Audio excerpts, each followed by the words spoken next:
Who'd have thought a New Year's special of Doctor Who would bring out so much passion in me? This is the longest review of an episode I've done in a while, and maybe there's good reason for it, or maybe I'm just full of it. Series 11 has been a total disaster, and as always, the end of year special is a dud. That's just not worth watching too. The BBC tried killing it by taking away their precious Christmas slot, but evidently somebody made a big enough fuss about it to get them an episode on New Year's Day instead. I remember the first Sarah Jane Adventures episode debuting on New Year's Day, and it wasn't too bad from what I can remember, so I thought I'd give Resolution a try. It might not be that bad, I told myself. It might resolve some of the problems of Series 11, I told myself.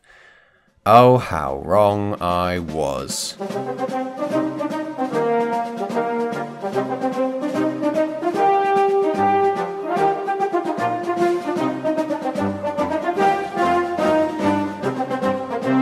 The opening of the episode presents a nice concept, where the three custodians decided to split a Dalek creature they defeated in battle across the Earth. But of course, concepts are one thing and execution is another. 9th century barbarians defeat a flying death machine? Bollocks. What's even more bollocky is that one of the three was killed in Yorkshire of all places, and the other two were able to travel all the way to Siberia, and the 1200 years bothered picking up the bag apparently, because it's still there in 2019. Don't worry though, none of this is going to matter whatsoever. After the show introduces us to the crew is just sickening at this point. How can they reel off a bunch of New Year parties they attended and expect the audience to be happy about not bearing witness to any of them? Back in the present day, the Dalektopus scurries away. I don't get why Mitch, the bloke, just stands around doing nothing whilst Lynn, the girl he wants to get with, is out looking for a rat. If Mitch really wanted to get into her knickers, he'd get straight to finding the damn thing instead of just leaving her alone to deal with it. Then, instead of shrieking out to her soon-to-be boyfriend to come and have a look at this horrendous creature she's found, she decides to give it a pokey instead. Thankfully, the famous Famalam come along in the nick of time to ruin this already dreadful situation these two kids have landed themselves in. Lynn tells them that she found a creature on the wall behind her and turns back around. Why did we need this shot afterwards? Oh no, it's gone. The Doctor then, as always, takes an authoritative stance over the whole situation without these two questioning a thing. She sends Mitch to get a sample pot and puts the sewer under quarantine. The archaeologists don't ask them for ID or anything and leave their excavation in the hands of some strangers who are also okay with poking things with their fingers. What's to say they won't ruin or steal your findings? It's not like you can call the police or anything. Remember, the episode continuously reminds us of. Just another excuse for lazy writing if you ask me. Weirdly though, the gang just leave in the TARDIS? What about the so-called quarantine? For what I'm doing, it's easier that way. So instead of staying focused on the story, we go to Grey forgotten about. The blokes then go to the hallway, leaving the girls with this bit of wonderful dialogue. It's complicated. Yeah. Dada.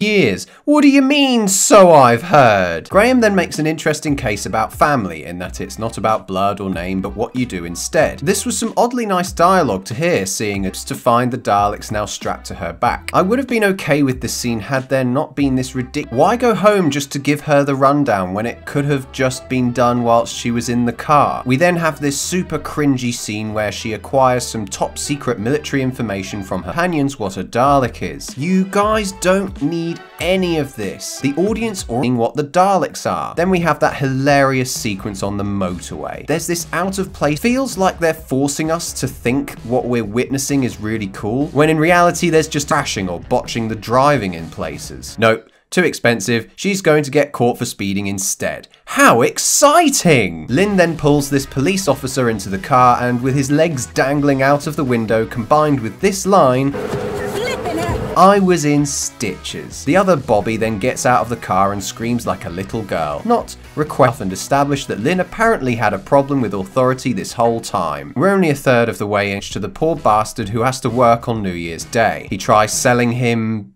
Britain's going back to engineering. You thought you'd sell microwave ovens instead? He's right. Yet when they're done at the cafe, the box gets past the parcel around in the TARDIS and nobody questions it at all. Then we get a monologue from Ryan, which wasn't half bad. They kept the camera on him for a long time, which was nice. The performance was sincere, and I liked how this speech was how Ryan imagined his father would be apologizing for jumping ship after his mum died. This enforced how terrible the father had been, whilst displaying how much of an emotional toll an absent father can have on a child. This monologue was what saved this scene from being an EastEnders style piece of trash, but what upset me the most was that this scene had to come in the New Year's special. Yeah, it ties in with the title of the episode, but if you were saving it specifically for this episode, you're too damn late. Everyone who cared enough about the events of the pilot aren't watching anymore. Arachnids in the UK would have been a great episode to pop him in, and might have saved it from being the terrible episode that it was. We're then delighted with a total waste of time scene getting Mitch to see the TARDIS for the first time. They could have just started the next scene off with him explaining the opening of the episode in Graham's house.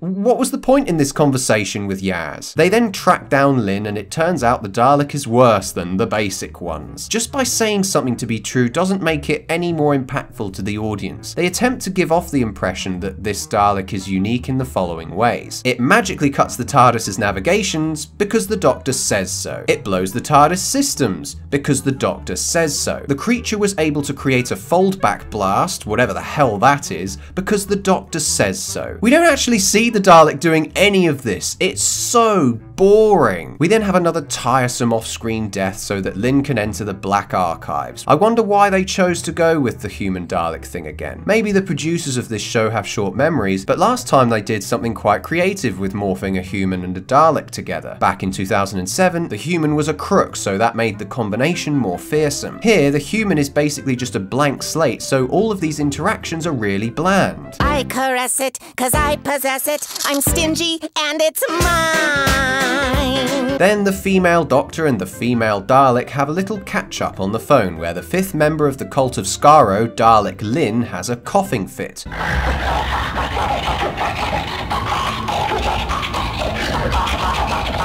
Oh, wait, no, sorry. It was laughing, apparently. Daleks don't laugh. Them having no emotions was the whole bloody point. The only time a Dalek laughed to my memory was back in 2008. I can give that a pass though, because Dalek Khan was actually insane. His laughing is so self-evident that we didn't need the Doctor to explain what sound was being produced either. I think he's laughing. After some more waffly dialogue in the TARDIS, we get a prime example of just how annoying and poorly put together this show has become. The Doctor magically hacks into the CCTV systems of the UK, and the Dalek shoots a speed camera. Now, as much as I found it amusing that the Dalek wouldn't be getting any more speeding tickets, the Doctor then literally says what these shots established. He's shooting out the cameras to stop us tracking it. She then tries to get in contact with UNIT and fails miserably. Not only did Laura Evelyn reprise her role as a girl stuck behind a computer desk from Bandersnatch, but to think that ridiculously outdated institution that instigated an unelected dictator to be the president of the world has been shut off because they ran out of cash is hilarious. We then get another wishy-washy EastEnders tearjerker, followed by basically the same scene we've seen play out already in this episode. Lynn has an unimportant conversation with a male guard character of some sort, kills him, and gets an upgrade without any questions asked. The Doctor then shows up on the farm, and after some needless skulking around, the Dalek blasts through a door to say, "Hello!" So you mean to tell me that this guy who was killed not 5 minutes beforehand had no significance whatsoever, despite housing a Dalek shell? The only thing we know is that he bought it. But from who? From where? A BBC-owned warehouse, duh! The Doctor can now miraculously cancel the Dalek's laser with her screwdriver, which she needlessly explains to him, and we have a load of waffly dialogue exchanged between them to pass the time. In the same Jedi mind trick manner as the Doctor cancelling the Dalek's laser, the Dalek then in turn cancels the Doctor's screwdriver. Why didn't it just do that in the first place? Now, must remember, how long's a rel?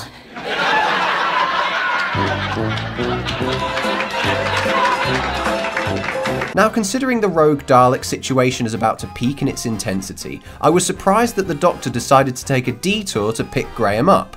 Why? We're always with you. You didn't hear it from me, they just can't bear to be apart from one another. I know it's a time machine, but we know full well at this point that this fact won't even be considered in a life-threatening situation like this one. Either that, or they just wanted to slot in a random action sequence to show off the remaining dribbles of their budget.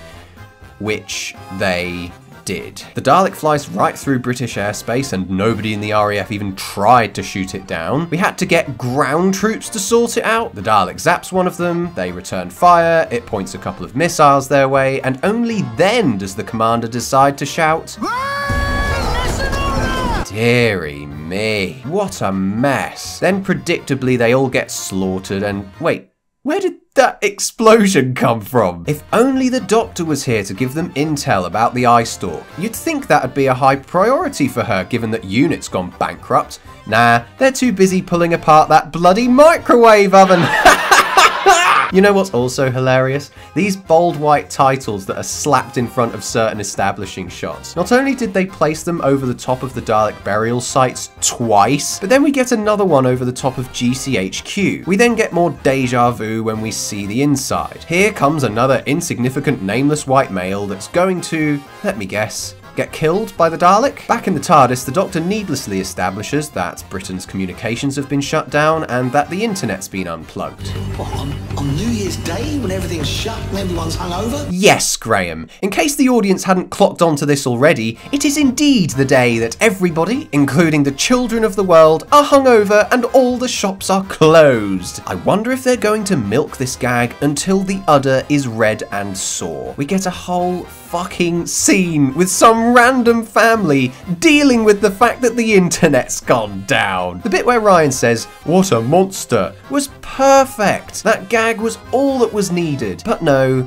they had to drag it out because old fogey Chris Chibnall seems to think that every family in the UK is incapable of doing anything other than use the internet. The best bit is that this family's first instinct isn't to check the router, but to turn on the TV. Thankfully, this scene doesn't last too long, but the fact it's there just made me laugh for the wrong reason. Did they even bother? The Doctor then arrives at GCHQ to put a bunch of microwave parts on the drives and latches on to Ryan's dad. At this point, I was just praying for the end, and they still managed to stretch this disaster of an episode to fill up an entire hour. What's particularly annoying is that Chibnall not only forgot that Daleks are emotionless, as already established, send anybody outside to ensure this is the destination he asked for, and so we get a convenient and hugely drawn out killing of the Dalek instead. This segment in the TARDIS just went on, and I hoped for somebody of significance to die. Surely it would have made more sense for the squid to grab onto Ryan as well so that they both died together. That might not have been half bad, you know. The most annoying thing of all, though, is how caring the Doctor is towards Aaron. The only reason you want to keep him alive is because he just happened to be carrying a microwave oven around with him. He's not done anything redemptive towards Ryan aside from showing up, or to gain your favour. Speaking of characters lacking in development, what was the point in Yaz and Mitch and Lynn tagging along in this episode? They do absolutely nothing to help. It would have made more sense to kill Lynn off after the Dalek gets its shell back, and maybe show Mitch having to deal with that. Or maybe have him doing something brave or stupid so that he wasn't just tagging along for the ride like Yaz did. Nah,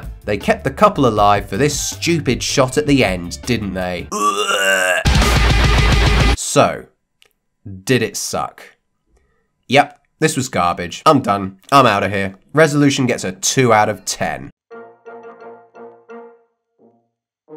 I find it quite distressing that this show has been confirmed for a Series 12, but I also find comfort in the idea that there won't be any more of this show for a little while. At least there's plenty of episodes that aired between 2006 and 2013 that I have still yet to review, so fear not, there'll be plenty more Did It Suck to come this year. Thus begs the question, which episode of Doctor Who would you like to see me review next? Comment below or join us for a chinwag on the Discord server, where we will continue this discussion.